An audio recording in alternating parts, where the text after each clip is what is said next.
U.S. government releases classified UFO files to the public. The U.S. government threw open its classified UFO files on Friday, releasing never-before-seen documents, videos, and photos through a new interagency program and making them freely accessible to any American with an internet connection, no security clearance required. The Department of War announced the initial release as part of the Presidential Unsealing and Reporting System for UAP Encounters, known as Pursue UAP. Unidentified anomalous phenomena is the U.S. government's current official term for what most people simply call UFOs. The collection is now housed at WAR.GOV UFO with additional files to follow on a rolling basis. The release brings together materials from across the federal government, the Department of War, the Office of the Director of National Intelligence, the Department of Energy, the All-Domain Anomaly Resolution Office, NASA, the FBI, and additional components of U.S. intelligence agencies. Secretary of War Pete Hegseth did not understate the moment. The Department of War is in lockstep with President Trump to bring unprecedented transparency regarding our government's understanding of unidentified anomalous phenomena, Hegseth said in the department's announcement. These files hidden behind classifications have long fueled justified speculation, and it's time the American people see it for themselves. The release follows a direct instruction from President Donald Trump to begin identifying and declassifying government UFO files in the interest of what the administration calls total transparency. The Department of War's announcement states that no prior president or administration has followed through on this level of UFO disclosure, a claim that whatever one makes of its political framing reflects the practical reality that decades of congressional pressure, Freedom of Information Act requests, and public advocacy produced far less than what landed on a public government website Friday.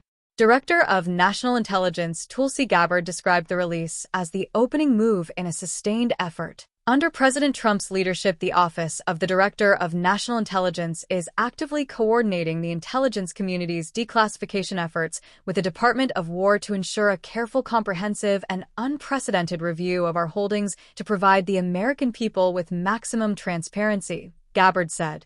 Today's release is the first in what will be an ongoing joint declassification and release effort.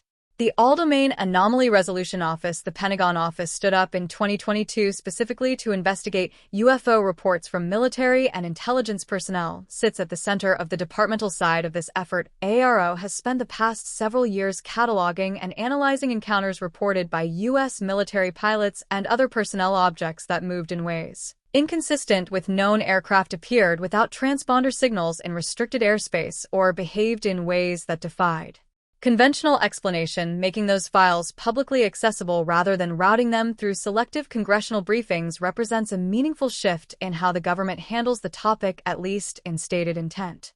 FBI Director Kash Patel framed the release in historical terms. For the first time in history, the American people have unfettered access to declassified government files on unidentified anomalous phenomenon, a level of transparency that no prior administration has delivered, Patel said in the announcement. The FBI remains committed to supporting this rolling declassification effort with the same rigor and integrity we bring to every national security matter. One caveat runs through the announcement, and it is a significant one. The Department of War acknowledged that while all released files have been reviewed for security purposes, many of the materials have not yet been analyzed for resolution of any anomalies. The government is releasing raw material, documents, videos, photos of UFO encounters without necessarily telling the public what to make of them. That places the interpretive burden squarely on whoever downloads the files, which will produce a predictable spectrum of conclusions ranging from the rigorous to the conspiratorial. Whether that outcome serves the stated goal of transparency or complicates it is a question the administration has chosen to answer by releasing first and analyzing later. NASA Administrator Jared Isaacman struck a tone that acknowledged both the excitement and the limits of the moment. At NASA, our job is to bring the brightest minds and most advanced scientific instruments to bear, follow the data, and share what we learn, Isaacman said. We will remain candid about what we know to be true, what we have yet to understand, and all that remains to be discovered. For generations, Americans who reported seeing unidentified objects in the sky were met with official dismissal, ridicule, or silence. Friday's release does not answer what those objects were, but it does something the U.S. government has resisted for decades. It admits in public with documents attached that the question was always worth asking.